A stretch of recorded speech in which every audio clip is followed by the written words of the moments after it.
Podcast. Lo mejor está por escuchar. What? Look at that, huh? You said free to bet? Ain't no niggas in Tibet.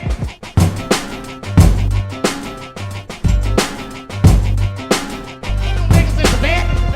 Hola, esto es No hay negros en el Tíbet. Bienvenidos, bienvenidas a este nuevo capítulo de un podcast que realizamos. Mi gran amiga.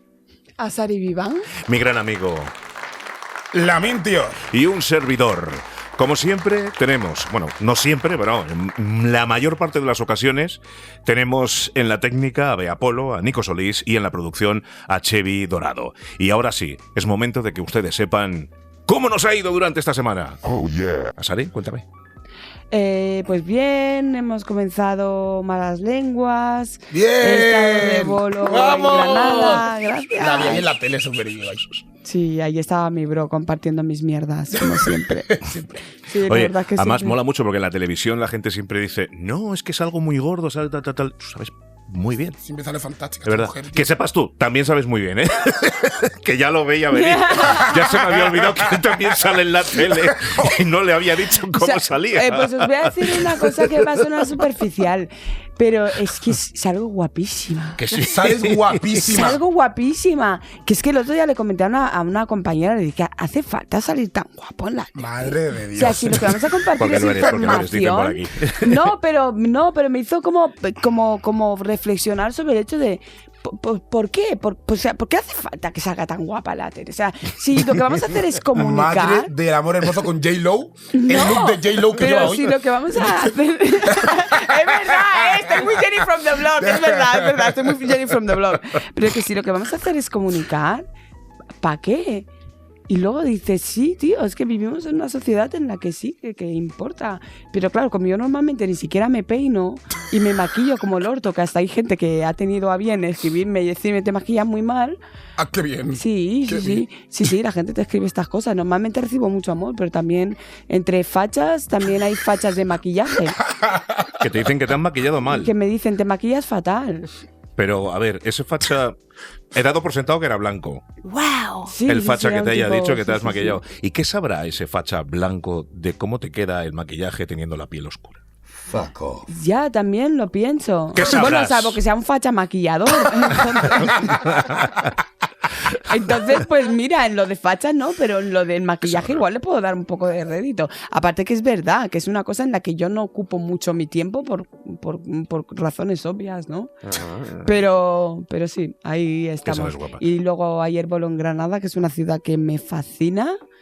Y contenta de volver a estar aquí con vosotros, mi casita y mi espacio de cuidados.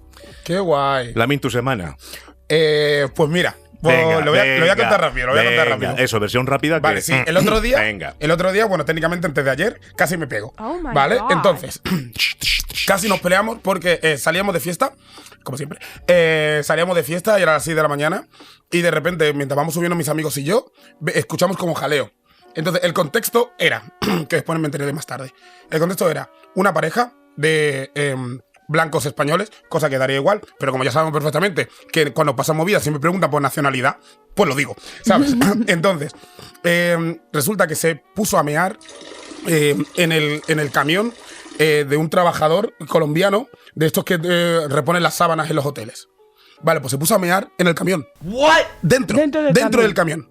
Entonces, cuando le llaman la atención, le dice el chico, contigo nosotros hacemos lo que queremos.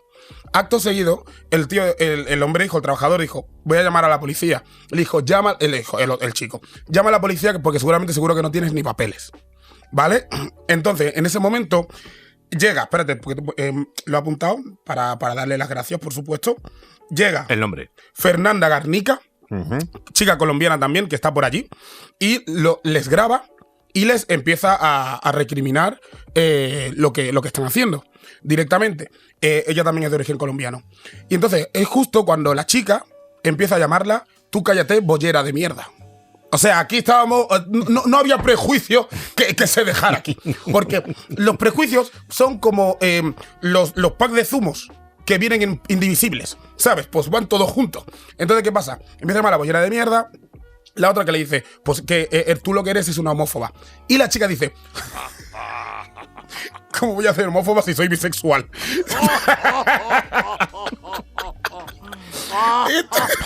Y entonces, claro, en mitad de todo eso, nosotros justo estamos al lado y nos enteramos de que le llaman bollera de mierda. Entonces, cuando yo escucho bollera de mierda, me giro. Sí, entender el contexto me enteré después. Digo, ¿cómo que bollera de mierda? Digo, ¿a dónde vas a insultar a la gente por su orientación? Yo ahí estoy, es que el timbre me ha deconstruido. Entonces, voy corriendo para allá y entonces le digo, ¿pero qué pasa? Y dice, no, ella nos ha insultado primero, cosa que era mentira. Y empezó a decir, que yo soy bisexual, como es de bollera. Y yo, pero vamos a ver, persona, que tú puedas tener tu propia identidad no te exime de tener prejuicios. Todo esto yo en medio de la refriega, ¿sabes? Utilizando aquí la retórica. Y entonces va ella y me dice que sí, que yo me ha acostado con chicos, con chicas. Y digo, que no me interesa tu vida sexual. Todo esto, el señor colombiano atrás mirando así, como diciendo, ¿por qué he cogido este turno? ¿Sabes? Y en un momento dado, al final, cuando ya la cosa se pone un poco tensa con el chico, porque son los típicos que son unos chulos y unos vacilones con la gente con la que creen que pueden hacerlo. Pero en cuanto se ven desde su perspectiva en igualdad o lo que sea, se bajan. Y entonces yo le dije, digo, mira, yo aquí no voy a hablar más. Quiero que le pidas disculpas a esta chica. Entonces la chica le mira y dice, ¿cómo? Digo, que le pidas disculpas. Y es verdad que también le dije, o le pide disculpas o le pego una hostia a tu novio. Eso también lo dije, es verdad. Violento. Y le pidió disculpas. Joder. Bueno, y ya se fueron cuando estaban alejados. Lo típico, empezaron a insultarnos, que si vete a tu país, bla, bla, bla, bla. Bueno, entonces lo de las disculpas ya no vale. Sea, es que no sirve para nada. Obviamente, las disculpas, obviamente las disculpas no eran una situación de que lo hiciera desde el corazón, porque no lo iba a hacer desde el corazón. Pero para mí, desde el miedo, lo importante era que este tipo de personas, cuando hacen esto, tío, se vayan a su casa pensando, ¡buah! Casi nos la lían aquí. Para que, ya que no tienes educación, al menos tengas reflexión de que tus actos tienen consecuencias. Y ya está. Y básicamente eso fue... Nos dio las gracias el hombre, nos dio las gracias la chica, Fernanda. Y eso fue la movida. Total. Entonces lo importante es que cuando veáis situaciones de injusticias, en la medida en la que podáis, no siempre os tenéis que meter, pero llama a la policía, haz algo. No te quedes mirando, solo grabando, porque eso es lo que pasa. Claro. Es más, ¿Qué estás diciendo? ¿Qué dice Bea? ¿Qué dice Bea? Está mirando esa cámara. No le digas nada a Bea, que está haciendo muy bien su trabajo. Lo que quiero decirte yo a ti y a los que nos estáis viendo y escuchando es que en ese tipo de situaciones, si no encuentras un argumento que sea verídico, miente. What the fuck? ¿Qué? Yo lo he hecho. ¿Pero miente. ¿Por qué hace esto siempre? Miente. Además, es que yo lo hice hace poco, ¿vale? Ay, madre de la... Y funciona. Porque lo importante es decirlo con total seguridad y convencimiento. ¿De qué estás hablando, Frank? Estoy hablando de una persona blanca que decía, no, tío, es que lo del blackface no es racismo. Vale. Y yo le dije, sí.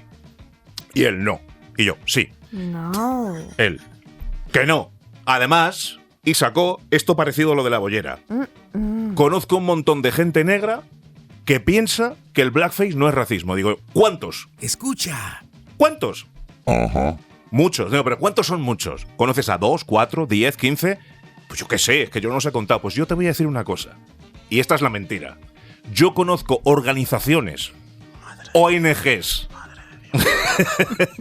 que están repletas de gente blanca. No hay ni una sola persona racializada que están en contra del blackface. ¡Qué buena, tía! Bueno. No. Yo sí los conozco. Y te he dicho la cantidad. Organizaciones enteras. Gente blanca. Que opina que el blackface es racismo. Y todos son blancos. Hostia, ¿en verdad? No, se acabó la discusión. Bueno, es que lo sabes. Claro, es que aparte, sí, pero bueno, existen. O sea, esto era una mentira, yo no sé quién soy. De hecho, la persona que esté viendo ahora mismo el programa dirá, ¡ah, me mentiste! ¡Me mentiste! Yo gané la discusión. No, la sigues perdiendo. Tú no estás aquí, no hay negros en el Tíbet, intentando convencer a la gente de que eso es válido. Yo sí. Y eso es lo único que importa. Por favor. Gracias, Frank. Eso sí. Eso es lo único que importa. Ya. Total. Bueno, es que si esa teoría nos sirviera, los cómicos no podríamos hacer crowdworking. Solo ganamos porque somos los que tenemos el micrófono. Efectivamente. Eso es. Efectivamente. Total. Dicho esto, el blackface es racismo. Hoy visita el Tíbet una licenciada en escritura escénica, guionista y directora, nacida en La Habana en 1976, residente aquí en Madrid desde el año 2000. Ella es nada más y nada menos que Liena Cid. Bueno, Liena, un placer tenerte aquí en No hay negros en el Tíbet. Sí. Y sobre todo, pues lo que queremos es darte las gracias y que nos cuentes un montón de cosas. Así que tú relájate y disfruta, que es de eso de lo que va el programa. Yo no soy una persona agresiva, quiero dejarlo claro. Vale. Claro, sí, es que de momento estamos aquí con tal, ¿no? Uno que es mentiroso, otra que es muy guapa en la tele. Otra que es egocéntrica.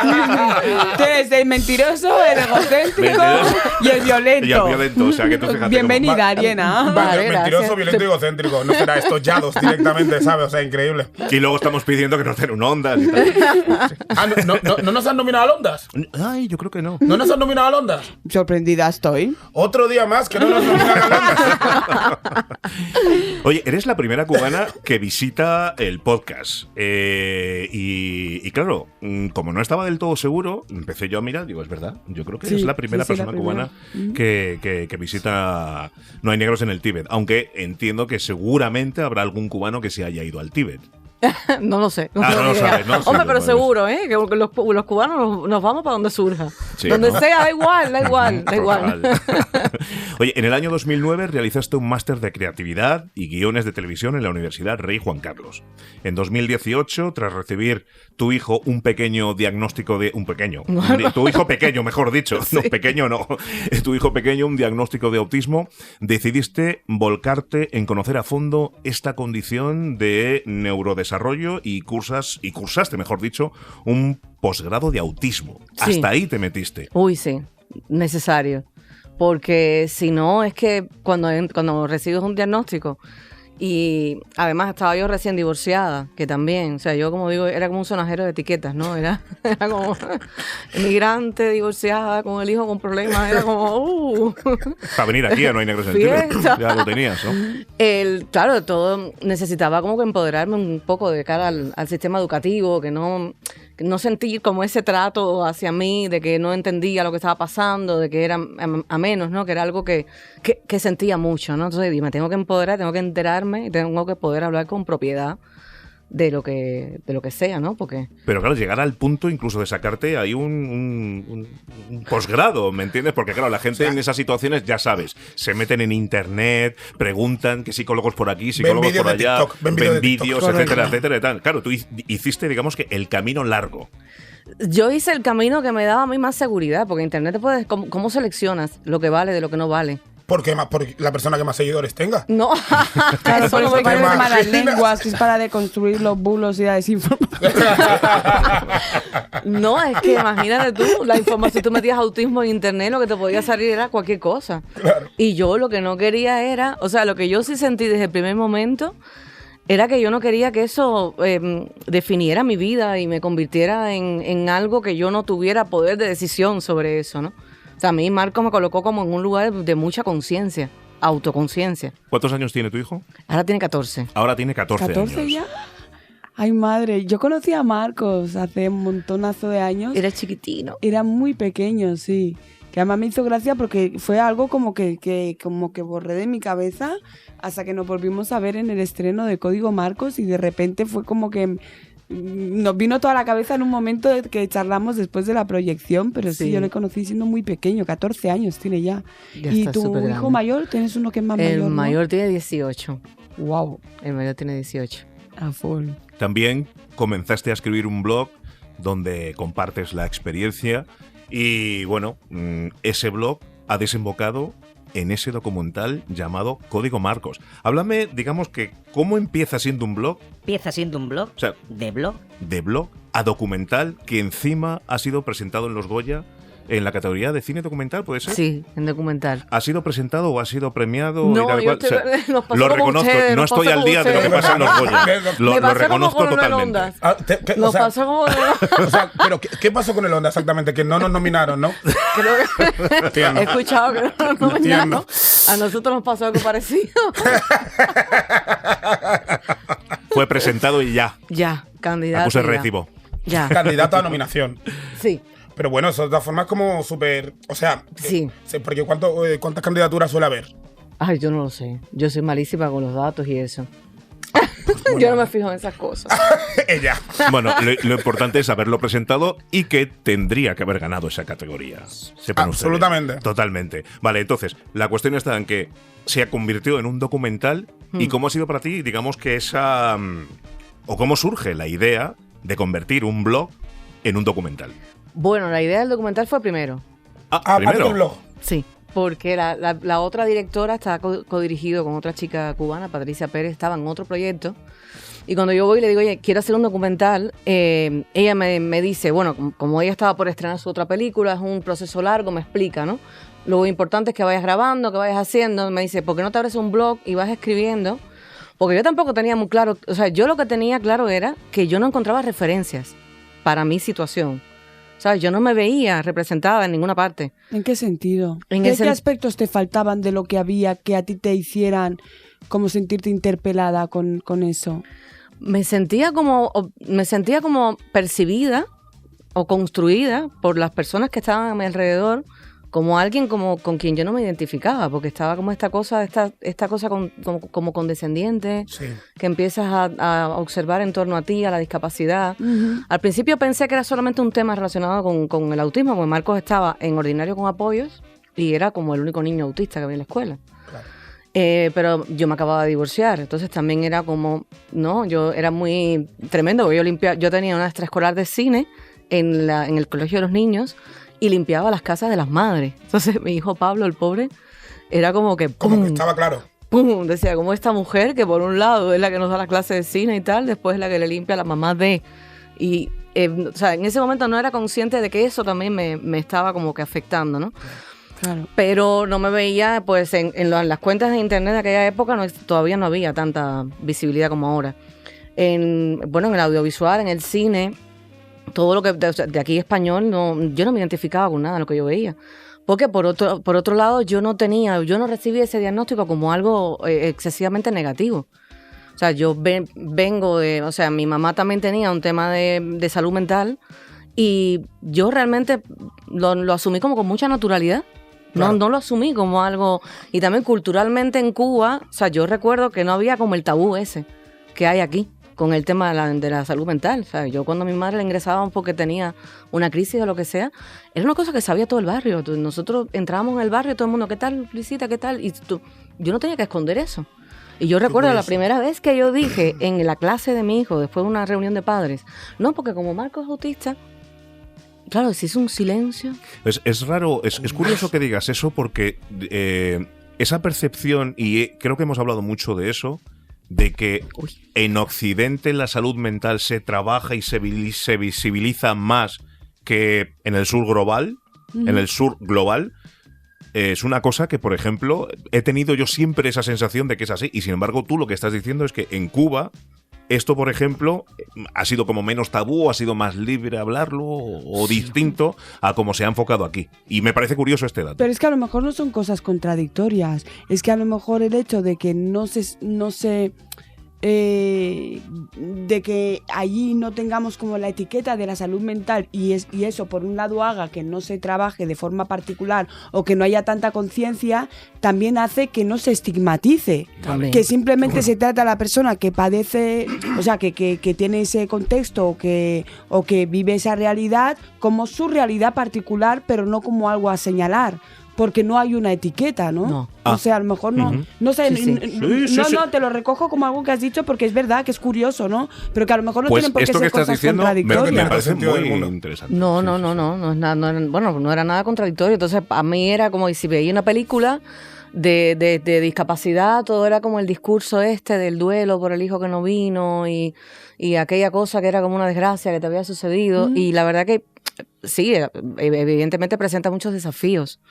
Pero yo tenía otros tantos. Tenía una situación económica precaria, me acababa de divorciar, entonces... Y además de todo eso, era más que eso, ¿sabes? O sea, yo estaba experimentando de cara al divorcio una liberación a nivel personal que era muy gratificante para mí. O sea, estaba como vivenciando una conexión conmigo misma que era muy gratificante. Entonces me resultaba me daba como mucha impotencia salir y recibir ese feedback, ¿no? Claro, que tú Era- te estabas empoderando y estaban como tirando para el suelo todo tu empoderamiento. Claro, porque yo estaba como, voy a estudiar, voy a hacer esto, y de repente me miraban como, ¿sabes? Y era como, no, ¿sabes? Que te dicen como cosas, no, es que como en la misma escuela, todo el tiempo te hacen sentir, en el mismo colegio, que no entiendes. Te pueden hacer sentir que tú no sabes, que tú no entiendes. Pero que no ¿sabes? entiendes qué. Que no entiendes cosas de cómo son aquí, ¿sabes? ¿Cómo se llama aquí? ¿En qué sentido? ¿A qué te refieres? Aquí en España. En España, Ah, efectivamente. vale. No entienden, o sea, es como que te hablan como si, a veces, yo le decía a una amiga, que lo conversaba con una amiga, a veces sentía como si yo no hablara castellano, ¿sabes? Era como, tal cosa tiene que ser, y yo decía, yo hablo español. Así. Y tengo un posgrado. Claro, era O como, dos, o yo con la sea. lo entiendes, y yo así, decía, sí, claro que lo entiendo. Claro, pero es que eres una mujer migrante que además tenía esa situación particular. Era como la condescendencia de la condescendencia, ¿no? O sea, la doble condescendencia. Sí, porque sí que doble. hay una cuestión ahí de que, bueno, si antes hablabas de que tu credibilidad estaba supeditada a tu precarización o no precarización. Es decir, Eso es verdad. cuanto más precarizada, menos credibilidad de ti y mucha menos credibilidad en lo que tú habías experimentado y en lo que tú habías estudiado y formado sobre lo que es tu hijo. Totalmente. Entonces, o sea, debía ser una cuestión de... Y además desde un lugar en el que no tenían absolutamente nada que ver con lo que tú estabas experimentando por dentro y con lo que tú estabas interiorizando y con lo que tú te estabas empoderando. O sea, debe ser muy frustrante. Era muy frustrante, mucho. Por eso cogí y dije, bueno, aquí esta chica estaba haciendo la película, yo me acerqué a ella por cosas, circunstancias, y dije, pues yo puedo hacer lo mismo. ¿Cómo se llama? Patricia Pérez. Patricia Pérez. Ella, el documental de ella anterior tuvo muchos premios, ella es documentalista. Y yo dije, pues yo puedo hacer lo mismo. Lo que pasa es que necesitaba como alguien que me acompañara, porque yo sola era mi vida. Claro. Y yo necesitaba como esa persona que desde pudiera... fuera lo pudiera ver, Absolutamente. tuviera diferentes Claro, o perspectivas. sea, yo, como digo yo traduzco a Marcos y ella me traduce a mí. Qué Wow, bueno. Qué bueno, qué Y bueno, tiene qué como bueno, qué esa, ¿sabes? Esa cuestión que yo creo que lo hace bastante especial, ¿no? Y ella lo que me dijo fue, tú graba en la casa todo lo que puedas, graba todo lo que puedas. Mi hijo mayor era alumno mío de cine, con lo cual estaba... bueno. Tu hijo era alumno tuyo.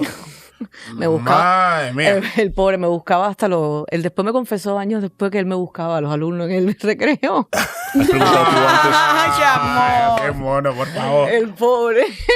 Tú antes, Asari, habías dicho la edad que tenía el niño, o el mayor. El mayor. 18 ahora, ¿no? 18 ahora. 18. ¿Y cuántos años tenía entonces él? Estaba en cuarto, quinto de primaria. ¿Qué dices? Sí, sí. Cuarto, quinto de primaria. ¿con Son qué edad 10 es? años. Son 10 años, Frank.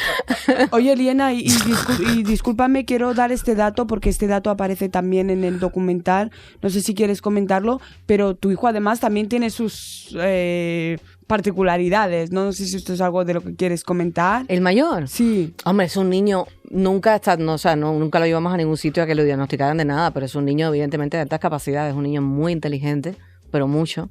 Puedo dar fe. Pero también la experiencia con el hermano, la experiencia del divorcio de su padre y mío, toda la vivencia que él ha tenido, lo ha hecho madurar antes de tiempo. Y es espectacular, Pablo, es espectacular. ¿Crees que tienen más que ver con esas experiencias que porque, pues yo qué sé, los niños que salen más listos que los demás? No tiene que ver con esa experiencia. Tiene que ver con esas Sí. experiencias. Además está estudiado esto, que los hermanos de niños con discapacidad casi todos desarrollan altas capacidades, son muy inteligentes, hiperresponsables. Sí. ¿Y crees que aparte de tener que ver también con esta cuestión de que él tiene a su hermano y obviamente yo creo que efectivamente, como dices, desarrollan como una mayor empatía, también tiene que ver con algo que suele suceder mucho con los niños y niñas que vienen de familias migrantes, que es la necesidad también de estar en un lugar de mayor comprensión y de estar viviendo contextos y situaciones que tienen que superar, a No. diferencia de muchos de sus compañeros o compañeras? Totalmente. O sea, ha sido como una mezcla de De todo. Además, todo. y date cuenta que hasta que nosotros nos divorciamos, el padre y yo, teníamos el típico matrimonio donde yo me aparté de todas mis amistades, de todo el universo cubano, de todo, nada más que era la familia del padre, los amigos del padre. Claro, que su universo se convirtió en tu universo directamente. Claro, entonces cuando nos divorciamos, De repente te se quedas- abrió un mundo para él que él no desconocía completamente. ¿En qué sentido? En el sentido de que yo reconecté con la comunidad cubana, Claro. reconecté con cosas que él no desconocía de mí, ¿no? O sea, Al ¿Y decir qué esto de la... encontró? Sí, perdóname. No, perdóname sí, tú. ¿Y qué encontraste? ¿eh? ¿Qué encontraste al reconectar con la comunidad cubana?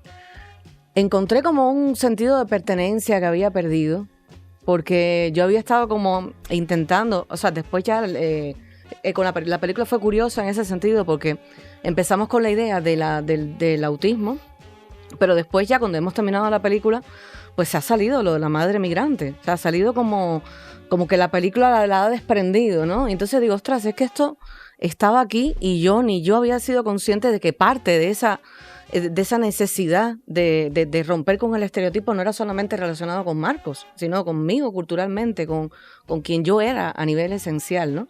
Que lo había perdido intentando encajar en ese universo del padre del niño por todo lo que tiene que ver con el duelo migratorio, la necesidad de pertenencia, de encontrar un ancla. Y es que es verdad que era muy doloroso el sentir que yo más vine para ayudar a mi familia. Entonces yo tenía la necesidad de tener un camino económico próspero, de tener una familia, un ancla aquí. Y era muy doloroso para mí, ¿cómo se dice? Como enfrentarme a esa idea de que tenía que seleccionar por mí, por seguir mirando por mí dentro de mi proceso y enfrentarme a todo ese miedo, o buscar algo que me ayudara a sentirme segura. Después lo he leído con el tema del duelo migratorio, lo he leído y que de hecho estoy pensando en un siguiente proyecto que va por ahí. Y he leído que pasa esto, que la vulnerabilidad que se experimenta, el miedo a no sentir que uno pertenece, el miedo al fracaso Claro, sí. del Eso es súper del importante. proyecto migratorio, Eso es porque tú súper tienes un importante. proyecto y tú tienes tanto miedo a que eso fracase, la vergüenza del fracaso, que puedes no ver las señales de una relación tóxica y meterte ahí y pasarlas por alto, porque piensas que bueno, que ese es el precio que tienes que pagar por no enfrentarte a esa otra emocionalidad, ¿no? O sea, yo recuerdo cuando yo me divorcié, que yo volví, me di cuenta de que había estado como bajo un paraguas, ¿sabes? Como que me quitaron un paraguas y de repente volvió, pero bueno, ya yo estaba en otro lugar con digamos, el coraje con el que me conectó Marcos, ¿sabes? Que Marcos me conectó como con un coraje que empezó con Pablo, pero con Marcos ya se materializó ya en algo que yo ya no podía seguir mirando para otro lado, ¿sabes? Era como, aquí, ¿es esto o no es? ¿Tu exmarido era cubano? No, español. Es que por lo que tú estás diciendo, creo que también el conflicto cultural ha tenido algo que ver. Sí, en el sentido de que, claro, porque tú hablas que de repente has vuelto a conectar otra vez con la comunidad cubana. Con la comunidad cubana. Digo, eso quiere decir que se había alejado. Sí. Y si te has alejado es porque... y tiene algo que ver con el... que no Sí. estoy yo aquí tampoco para dar lecciones de matrimonio, pero vamos. Pero que a lo que voy es ¿Quieres que... hablarnos de algo, Frank? No, que lo que voy es que es eso. Que claro, porque lo que te quiero decir es que tal vez si hubiese sido cubano y tal, pues ese digamos que aislamiento hacia lo no cubano, pues lo hubieses tenido porque los dos eres cubano, pero el que no lo fuera, pues eso también ha tenido algo que ver. Y a lo que quiero llegar es con lo difícil que muchas veces los matrimonios que son, digamos que de culturas distintas, uno lleva hacia un lado al otro, que da igual que sea el hombre o la mujer, pero a lo que voy yo es que ocurra eso, ¿no? Sí, Que de repente, pues tus orígenes, si los tienes muy marcados, pues se olviden a causa del matrimonio. Sí. De hecho, se le llama el modelo hostil en psicología. ¿Qué es eso? Cuéntanos el modelo hostil. Yo ¿Modelo oigo la hostil? palabra hostil y me entran todos los intereses del mundo. Cuéntame, por favor, la hostilidad. No, es ese que la persona del país nativo, ¿no? De alguna manera asume como cierta autoridad sobre la persona que ha migrado, pero sobre la persona que llegan acogida, ¿no? Uh-huh. ¿Sabes? Asume como una autoridad que está relacionada con la parte económica, con la parte de que yo tengo aquí la red de Claro. apoyo, yo tengo mi familia, yo estoy en mi lugar, conozco cómo funciona. Y entonces yo soy lo que te tengo que decir a ti cómo son las cosas aquí, ¿no? Y entonces las mujeres migrantes, la mayoría, no tenemos estas alertas, ¿sabes? Otras sí, pero yo en mi caso no las tenía. Entonces pensé que pues que eso era parte de, bueno, que sí, como él es de aquí, yo soy de allá, igual hay cosas que yo no entiendo hasta que ya llega un momento que no. Y esto Guau, a lo mejor es salirme de tiesto totalmente, pero además yo creo que en la cuestión de ser una mujer migrante cubana, porque me parece que hay un imaginario como muy, muy arraigado y muy claro de lo que es esto y que ocurre mucho, que precisamente por el imaginario una mujer migrante cubana se encuentra en esta situación de, ¿cómo lo has llamado? Hostilidad. De hostilidad. Sí, pero de porque me modelo parece que hay hostil. como de modelo hostil, porque me parece que sí, que en las mujeres migrantes, en cada una hay como una particularidad, lo hemos hablado muchísimo, el imaginario que hay dentro de la ficción, sobre la mujer negra que luego se traslada a la realidad, pero me parece que en cuanto a la mujer cubana también hay un imaginario súper claro que a lo mejor favorece esta situación de hostilidad. Totalmente, totalmente. O sea que si, por ejemplo, tú fueras suiza, sería como... Se podría Sí, claro, de se podría Suiza. percibir. ¿No? No, desde Sí. luego que la historia sería otra. Sería otra, ¿no? Sería como si fuera otra. suiza, No sería tuviera otra. nada que ver. Incluso estando en el país nativo, Claro. meter en la Suiza. Claro, efectivamente. No, pero por ejemplo, con respecto a tu obra, o sea, ¿qué lugar ocupan las mujeres en tu obra y sobre todo especialmente las madres? Y el concepto de maternidad migrante. En mi película. Sí. En mi película, pues estoy yo sola todo el tiempo con mis dos hijos. Básicamente, aparece el padre en un momento. Ahora tenemos muy buena relación, pero, o sea, funcionamos mucho mejor separados que juntos. Porque, claro, evidentemente ya yo tomo mis decisiones en mi casa, ¿no? Pero estoy yo todo el tiempo sola con ellos. Entonces, en la proyección del sábado pasado, fue un director de teatro cubano que me decía, me gusta mucho cómo está la capa migratoria, porque tú la sientes, no está obvia, pero tú en la soledad de ella te das cuenta todo el tiempo que Total. estás Qué sola. bueno. Sí, Sí. sí, está ahí. Sí, es sí, verdad. sí, sí, yo también lo sentí así. Yo también lo sentí. ¿Sabes una cosa que me gustó mucho del documental? Que está totalmente desprendido efectivamente de la condescendencia. Sí. Que hay una cuestión de empatía, una cuestión de ponerse en tu lugar, una cuestión de comprensión, pero no viene de la mano de la condescendencia ni de la mano de la pena. Y me parece que eso es algo muy importante y muy interesante a reflejar en un documental como ese, porque efectivamente desde fuera muchas veces cometemos el error de mirarlo desde ahí, sí. Sí, no, mi objetivo era cambiar la mirada sobre eso, porque sí que es cierto que, bueno, en mi casa nos reímos mucho, porque mi papá tiene un sentido del humor, mi papá aparece durante unos 20 minutos porque viene de visita, se va. Mi papá es muy burlón de toda la vida y en mi casa siempre nos hemos reído muchísimo. Y Marcos, para ser autista, tiene un sentido del humor que yo a veces digo, la profesora nos lo dicen, dice, es que es un gracioso. El otro día me decía, yo le estaba haciendo un personaje que yo le hago, porque yo ahora estoy con el monstruo, con un personaje que hay en la película, y yo como estudié teatro, a través del teatro juego mucho con él, ¿no? Qué bueno. Y entonces yo estaba con el monstruo, que lo saco de muchas situaciones, el monstruo me dice, monstruo, relájate, que te va a dar un infarto.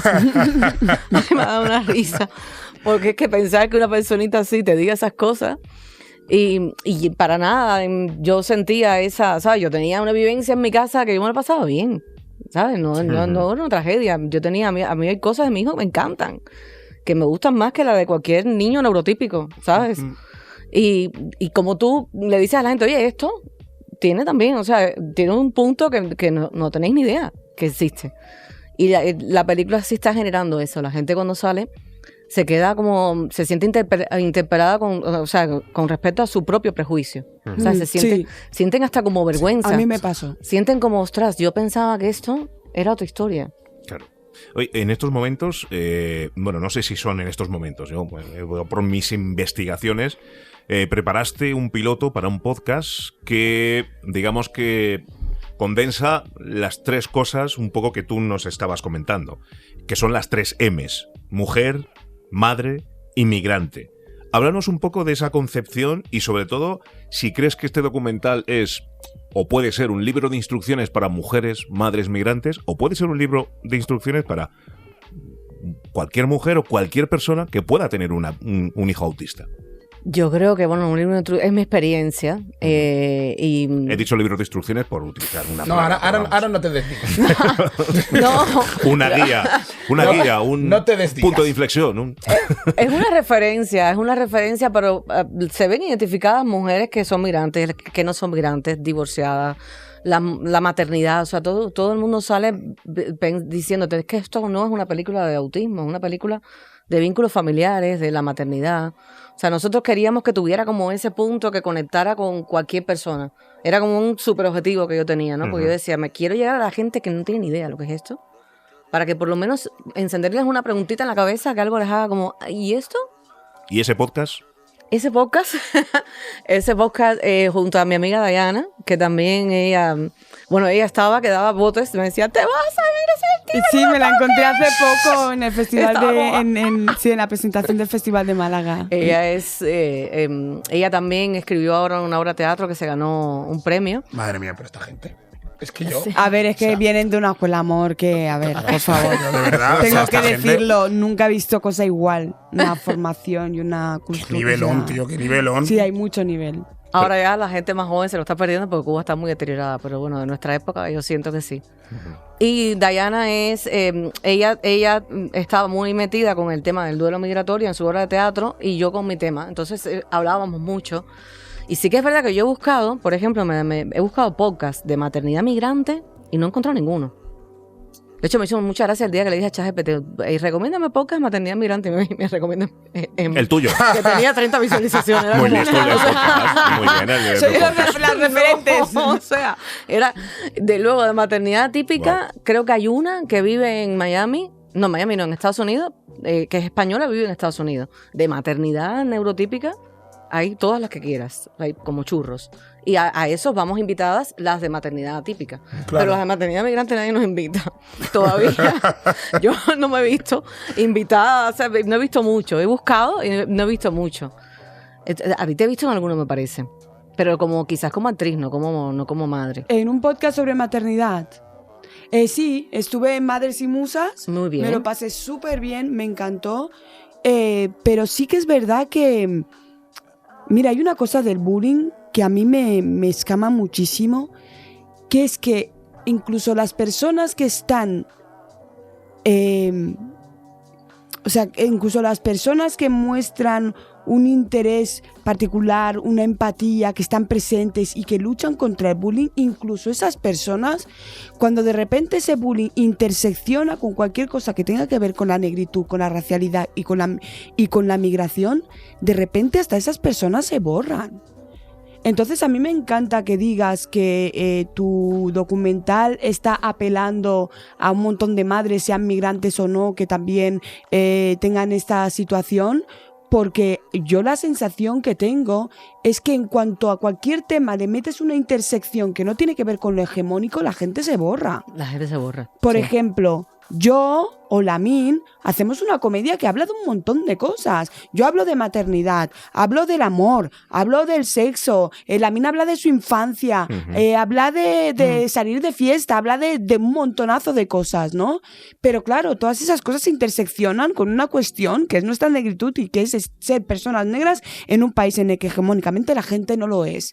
Sin embargo, cuando la gente se cuestiona el ir a ver según qué espectáculo, no ven que ellos también puedan conectar con nosotros o con nosotras desde allí, porque al final el tema es el mismo, con la particularidad de cada uno, que sería la particularidad de cada uno independientemente de sus circunstancias, sino que hay una cosa que en cuanto intersecciona con la negritud, con la migración o con lo que sea, hace que se borren.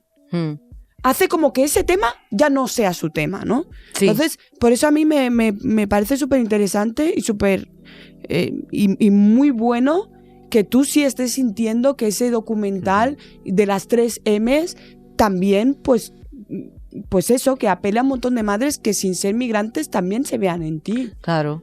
Aunque tú tengas esa particularidad, porque ellas tendrán las suyas y sus intersecciones y sus cosas, ¿no?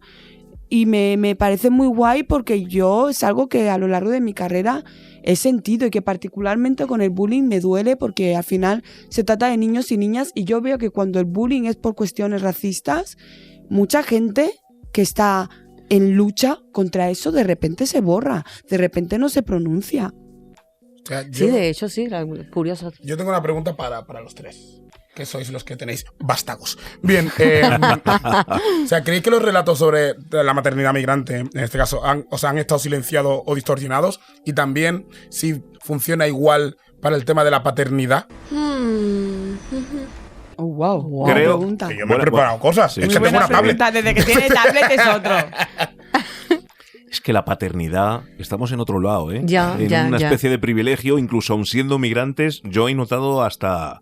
Y ya no solo eso, a eso súmale también el que seas un poco conocido, Ah, ¿sabes? Yo he visto con mi hijo en el colegio como su papá, ¿vale? Mi hijo, él siendo prácticamente...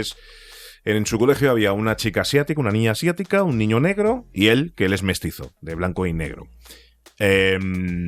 Escucha. Claro, su papá sale en YouTube, sale en Wikipedia, es famoso, sale en la tele. Los niños le ven a él distinto porque es el hijo de ese que sale y a ti te ven diferente. Y los profesores también. Oh, podías venir y darles una clase de no sé qué y una clase de no sé cuántos, ni no sé. Ahí hay una especie Sí, de... pero, por ejemplo, a Sari también. Pero es una mujer. Exacto. Claro. Yo ¿No? creo que hay una No cuestión... sé, a lo mejor estoy aquí Sí, hablando... sí, no. Yo creo que hay una cuestión muy clara aquí y es que en estas circunstancias, e incluso cuando el padre es migrante, Ujú. nadie las llama locas. Claro, claro. That's the problem. Nadie las llama locas. Tú muestras preocupación y conocimiento profundo, como el caso de Liena, que se ha formado además en esto, y tú muestras una preocupación por tu hijo en un sitio donde no se entiende esto, porque muchas veces no se entiende, muchas veces no encuentras el apoyo, muchas veces no encuentras las herramientas y automáticamente eres la loca. la loca. Y eso a los padres no les pasa. ¿Y tú, Sí. Liena? ¿Qué opinas? Sí, te pasa. De hecho, una profesora de Pablo me lo dijo. Me dijo, tú te tienes que juntar con madres que tengan niños sin ningún tipo de dificultad, porque tú sola, si te juntas con las otras que están como tú, son las locas. Claro. Curioso, curioso. hostia. Igualmente, también te digo una cosa, y eso es lo que yo pienso. Hay veces que con el tema, o sea, no quiero decir padres, hombres, que os preocupáis por vuestros hijos, que no os deis cuentas de las cosas, pero a veces no nos damos cuenta de las cosas. ¿Vale? O sea que lo mismo, lo que he dicho yo, si se lo preguntas a su madre, pues a lo mejor la respuesta es distinta. Es esa percepción de las cosas y de... Porque luego ellas son las que suelen estar mucho más encima. Sí, ¿De acuerdo? totalmente. O sea, es así, por mucho que te preocupes y vayas a las reuniones de padres y todo esto, nos escaqueamos un poco más, ¿vale? Entonces, y eso hay que reconocerlo, y esto es así. Por lo tanto, creo que es una pregunta que requiere, cuando se trata de nosotros, los padres, ¿por qué no una segunda opinión? Totalmente. Eso es lo que creo, ¿no? No, nosotros hicimos un episodio que era sobre parejas mixtas en ese podcast que MMM. Y una chica que es amiga de Diana tenía la situación de que ella estaba divorciada y tenía un hijo, ella era española, y tenía un hijo con un chico descendiente africano, vamos. Entonces, no me recuerdo la nacionalidad, la verdad. Y ella Senegal. se sintió... y ella como que nos escribió como diciendo que no habíamos hablado de esa referencia de ella. Pero claro, nosotros no estábamos de ese lado, ¿no? O sea, que me di cuenta de que también las madres que están en una pareja mixta, que los padres son de otro origen, pues tienen otra vivencia también. Ya ves. Diferente. Oye, y una pregunta, Sí. a colación de lo que ha preguntado Lamin. ¿Tú sentiste en algún momento que al separarte de tu pareja perdiste el privilegio? ¿Perdiste su privilegio? Hombre, yo lo que sentí, claro, yo estaba como en unos niveles muy inconscientes, que lo fui haciendo consciente como mucho después, ¿no? Yo lo que sí fui sintiendo como me sentía como más expuesta, ¿sabes? Era como que la sensación era que me sentía más interpretada, más rápidamente interpretada desde ese lugar de migración, ¿sabes? Que antes cuando yo estaba bajo el paraguas de él, no lo sentía, ¿no? ¿Sabes? Yo recuerdo que de las últimas cenas que hice así con madres del cole y tal, todavía estaba con él y una madre me dice, bueno, tú estarás flipando en la casa en la que vives. Ay, no. Claro, yo era como, Ay, no, por favor. wow. O sea, fue de las primeras veces que yo, como ya me estaba planteando el divorcio, me di cuenta, porque me había pasado más veces, pero no me había dado cuenta. ¿Sabes? Yo había entrado en ese juego sin conciencia, pensando que era natural que la gente tuviera esa idea, ¿no? Y se hiciera esas preguntas. Pero fue la primera vez que me resultó agresivo esto. Me resultó violento. Ya. A ver si Porque te además parece- yo me perdona. estaba divorciando y claro, era como si tú supieras que todo eso me interesa tres pepinos, ¿entiendes? O sea, me da exactamente igual. Entonces le contesté algo como, bueno, hay otras cosas y tal, pero fue como... Fuiste comedida, veo. Pregunta que no sé si será violenta.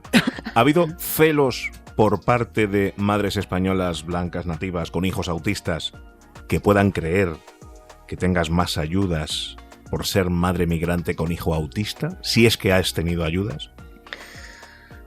A ver, así directamente yo la verdad que he tenido bastante suerte. Yo no sé si yo he tirado mucho de la actriz que llevo dentro y he estado como muy... ¿Has mirado en Twitter o algo? A ver No, yo si- directamente te digo, mira, yo mal. Yo no soy un ejemplo porque mi hijo tiene 14 años y yo ahora es que estoy tramitando la dependencia. Porque ir a los lugares de valoración de la discapacidad con esos personitas, trayendo tú el acento que traes, es... Ya. O sea, quiere decir que ayudas nanay. Sí, las hay, pero para nosotros es más difícil entender cómo funcionan, dónde se piden, ¿sabes? Y luego a mí me ha dado vergüenza, o sea, hasta que yo he dicho, venga, yo voy a pedir la ley de dependencia, porque mi hijo tiene una discapacidad del 40%, ahora es que la estoy pidiendo. Con 14 años la podría estar cobrando hace O bastante. sea, que tampoco es algo súper fácil así de que, hola, ¿qué tal? Soy cubana, tengo un hijo, darme la ayuda. Y ahí No, das. para nada. Ah, no, Al no es contrario, así. la No es violencia así. ¿No es así de No. fácil? Al No, contrario, la pero violencia si yo es he leído mayor. mucho que es así. ¡Qué raro! No, sí Es que... cubana, inmigrante, ¿eh? Mira, no, pero sí que es cierto. ¿Ayudas? Sí que es cierto que Marcos tenía una amiguita que muy buena amiguita, su familia encantadora, gente muy humilde, española, pero gente que no tenía mucha nivel de estudios, ¿no? Por decirlo de alguna manera. Y la madre un día ya le dijo, pero ¿por qué tú no te vas a servicios sociales? Y me dice, no, porque hay nada más que ayudan a los inmigrantes. Claro. Claro. Claro. Y claro, yo me quedé así porque ella no tenía conciencia de que no sé, de verdad que no se daba cuenta. Entonces yo le dije, mira, perdona, no, eso va por declaración de la renta. O sea, eso no es que tú llegues y ¿sabes? Escuchen. Escuchen. Pues No sí, es hay así. criterios. No es así para nada. Pero no me lo he encontrado no me lo han dicho de manera despectiva nunca, ¿sabes? Siempre me lo han dicho desde ese lugar de la ignorancia que hace tantísimo daño. Porque son cómplices sin querer ser cómplices, pero son cómplices. Bueno, eso desde denota luego. que está muy interiorizado, que es casi peor. Claro. Es peor. Porque por lo menos el que te lo dice conscientemente, te lo dice desde ese lugar de querer herir. Claro. Mm. Para mí el problema está en que se hace sin querer, porque está muy interiorizado, y eso es precisamente lo que hace que luego te digan, es que yo no tenía intención. Muy bien, no tenías intención, pero algo tendremos que hacer para responsabilizarnos de ello, ¿no? Totalmente. ¿Cómo Es pasa? que Sí. cuando sin querer es mucho más fácil aducir la bondad para quedarse en la inacción. Presta atención. Entonces a mí siempre me ha parecido peor. Díselo, tata. Díselo, tata. Totalmente. Claro, yo estaba pensando en si alguna vez me han dado ayudas a mí o alguna cosa y tal. A mí personalmente Que si no. tú eres Franté, Claro, por eso, ¿no? Pero de pequeño, cuando las cosas no iban tan bien. cuando no eras Franté, cuando Claro. eras Franté. Exactamente, cuando era Franklin, Francisco. claro, digo yo, a mi madre digo, pues sí que le doy una ayuda, pero a ver, os voy a poner el contexto.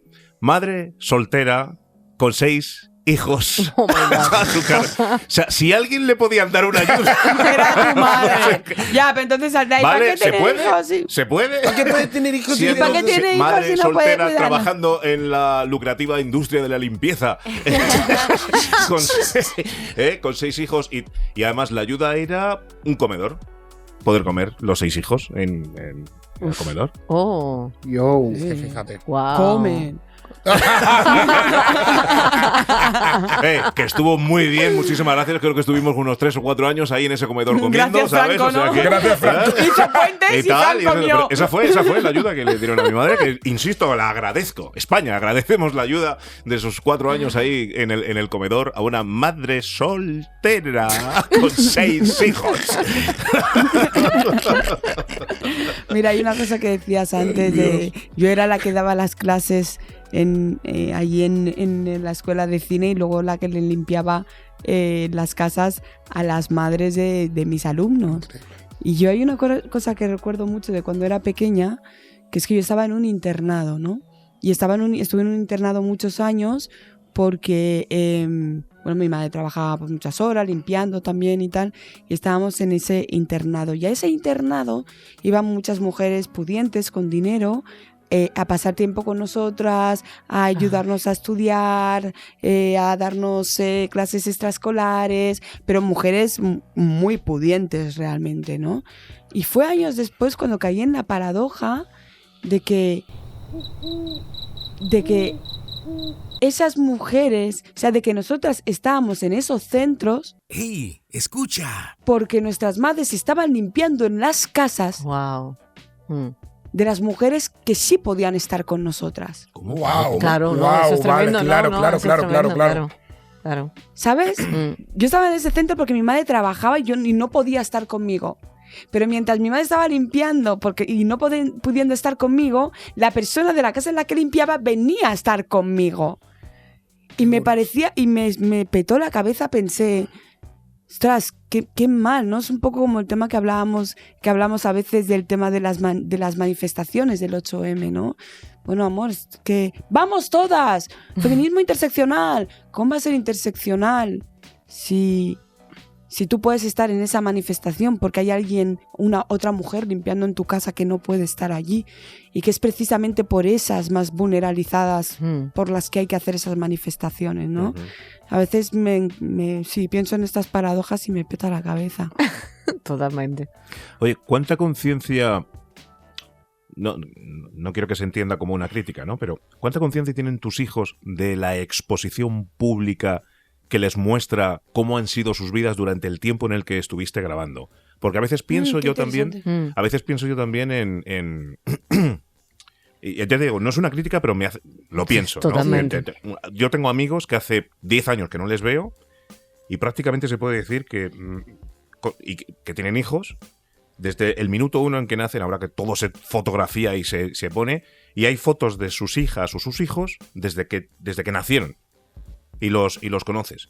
Y hace no mucho vi un reportaje de alguien que tiene ahora 20X años, que dice que tiene fotos en internet desde que tenía X, desde que les empezaron a hacer fotos, que subieron sus padres, y claro que las subieron, y decía, es que ahora mismo yo no quiero que esas fotos estén allí, ¿de acuerdo? Entonces, ya te digo, insisto, lo quiero poner como una reflexión, ¿no? Más que como todo eso, sobre todo en ese sentido. Y ahora que tus hijos son un poco más mayores, ¿qué conciencia tienen y cuál es su sentir a todo esto? Que lo mismo viene a tu hijo y dice, has hecho este documental aquí sacándome.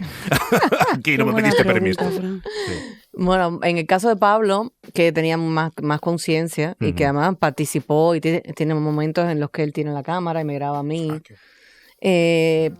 Pablo además es súper discreto con las redes. Pablo es de los que tiene cuenta, pero no sube nada. En el caso de Pablo, yo siento que él como que tiene muy claro el propósito también, porque él también como hermano tuvo su etiqueta. Claro. Y como hijo también de mujer migrante también la tuvo, ¿no? Entonces yo siento que para él tiene que ver con eso que también vivió dentro de casa, ¿no? Cómo cuenta él quién soy yo, ¿no? O sea, por ejemplo, pasó en un pase que hicimos que fue toda la familia del padre. Y el padre dijo unas palabras y por primera vez públicamente dijo que me admiraba mucho, que me daba las gracias por la buena madre que yo era. Y yo recuerdo que Pablo ese día, o sea, me dijo, para mí ha sido, todo esto tiene sentido. O sea, que él te validara delante de toda esa gente, para mí fue muy importante. Porque él carga también con todo eso. Hablamos de que en este divorcio hay un desequilibrio económico fuerte. Entonces él vive una realidad con su papá y otra realidad conmigo. Y todo lo que me decías del imaginario cubano, cómo me ve todo ese lado, a saber las cosas que él había visto en general, ¿no? O sea, para él que se consiguiera eso fue como un objetivo personal. Luego yo en las redes, en Código Marcos, los pongo siempre de espaldas. Yo no pongo las caras de ellos. En las redes sociales. Sí, bueno, en las redes sociales. Al principio es que es importante porque yo creo que parte de esa...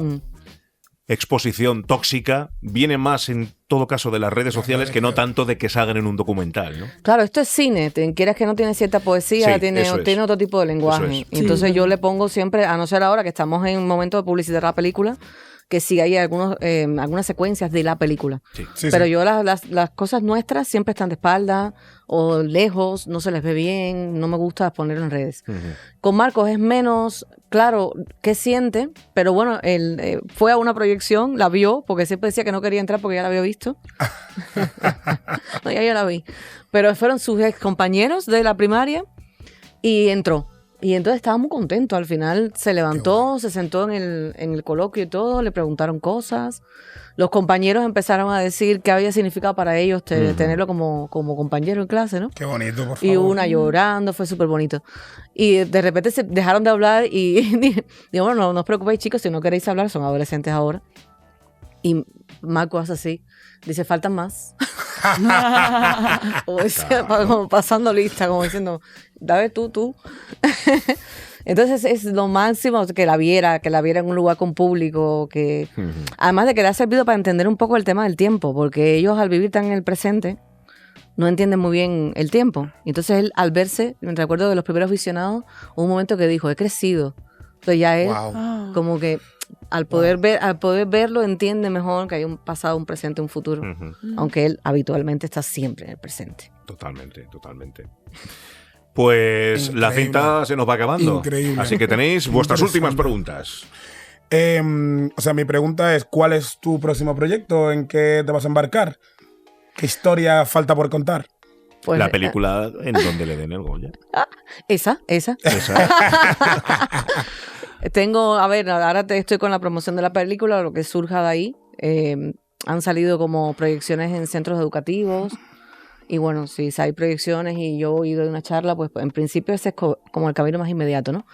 Pero sí que estoy trabajando en un proyecto de ficción que se llama Azalea, como la flor, y trata el tema del duelo migratorio. O sea, de este tema de identitario, de una mujer que se coloca debajo del paraguas de esa relación. Es una mujer exitosa en este caso, porque también pienso, joder, que siempre las migrantes estamos mostradas como, Total. ¿no? Las chachas, esto, ya que hay muchas mujeres con sus carreras, con sus máster y con buenos trabajos, migrantes, ¿sabes? O sea, esta mujer tiene una buena posición económica. O la mujer de un capo.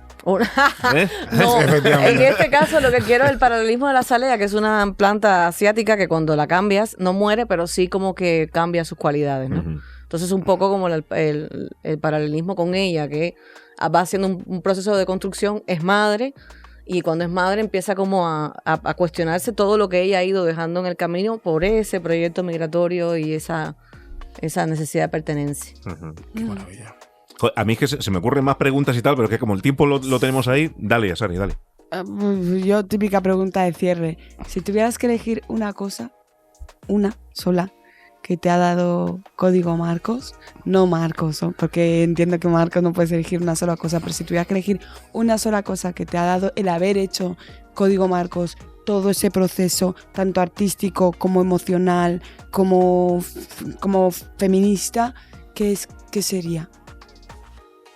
Yo diría el crecimiento personal que he tenido a través de este proyecto. Y todo lo que, la forma en la que me he podido vincular con mis hijos a través del acto creativo. Que eso me ayudó mucho a resignificar mi relación con ellos. Fue una oportunidad tremenda. Así ¿Os cambió? Ahí lo tienes. ¿Os cambió?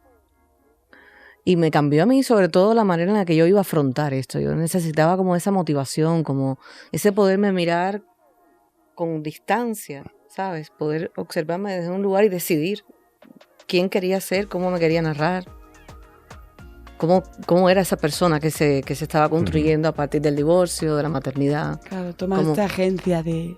Hacerme cargo de quién Hacerte era cargo y de quién ti. quería ser.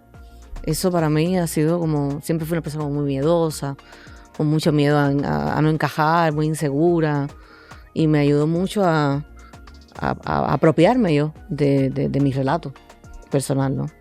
Qué bueno, grande. a mí me encantó, ¿eh? Yo lo he visto, lo recomiendo muchísimo porque a mí me encantó.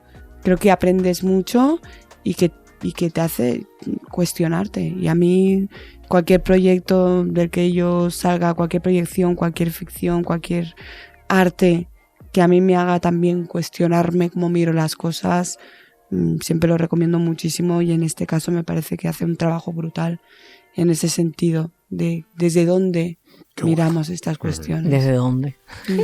Código Marcos, ya sabéis, todas y todos. En donde lo estén poniendo.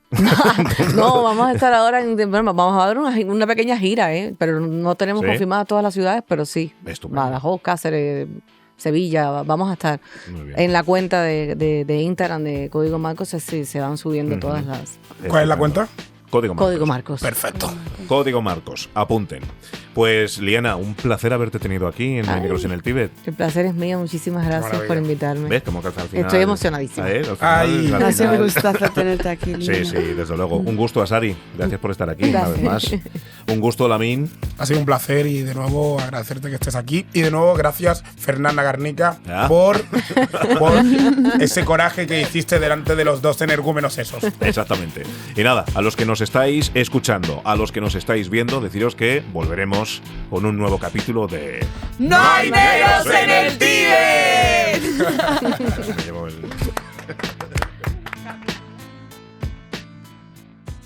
Todos los episodios y contenidos adicionales en podiumpodcast.com. También puedes escucharnos en nuestras aplicaciones disponibles para iOS y Android y en todos los agregadores de audio.